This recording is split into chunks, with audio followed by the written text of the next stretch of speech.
The December visa bulletin just came out, and so we are going to go over the EB3 visa processing times, PERM, I-140, and the December visa bulletin. And if you stick around to the end, we'll show you how you can directly impact speeding up the EB3 visa processing time. So as we always do, we're going to show you how you can follow us and check the processing times yourself.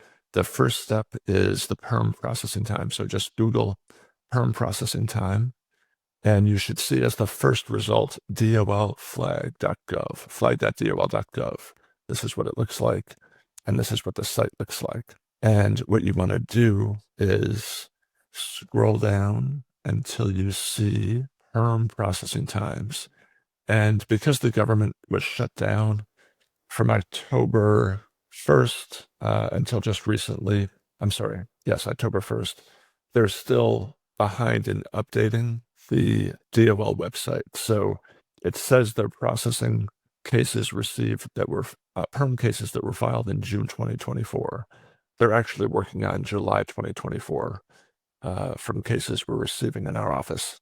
So the way that you read this is look at processing queue and analyst review, and then under priority dates. Now, your priority date is the date that your PERM was filed. And so if your PERM was filed in June or July 2024, you should now be hearing back because the Department of Labor is processing cases, PERM cases that were filed in June and July 2024.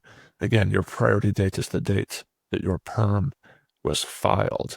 So PERM is the first step in the EB3 visa process. The second step is the I-140. And so if you just Google I-140 processing time, that's I-140 processing time. And then you want to scroll down to the first organic result, uscis.gov processing times. It looks like this, and it's going to verify that you're human. And this is what the USCIS case processing times website looks like. So you're going to come down to form, select I-140, under the category EB-3, unskilled worker.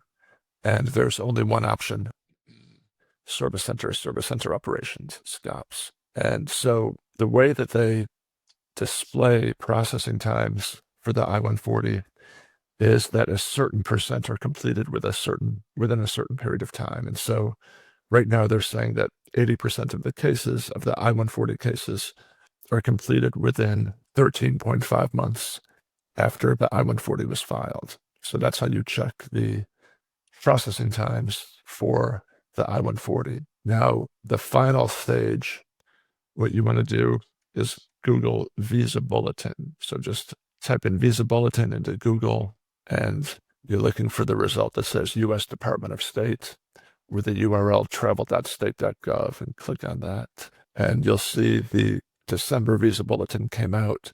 So this is valid for cases. If you're current, you'll be able to file your case in December. And let's show you what I mean. You'll scroll down past family sponsored until you get to employment based. And then you'll see two tables. The first table is called A, final action dates. And the second table is called B, dates for filing. And there's a little link down here in the third paragraph of the dates for filing description. You have to click on that every month, and it tells you which, for adjustment of status cases, if you're in the US, which table to look at. So for December, you must use the dates for filing. So that is chart B. So for adjustment of status cases, if you're PERM, and this is called the cutoff date. This is the cutoff date for priority dates. So again, your priority date is the date that your PERM was filed with the Department of Labor. So once this date passes your priority date, then you can file adjustment of status with USCIS, which is the final step in your EB3 visa process. So let's say that your PERM was filed in November 15th, 2021. That's before this date, this cutoff date.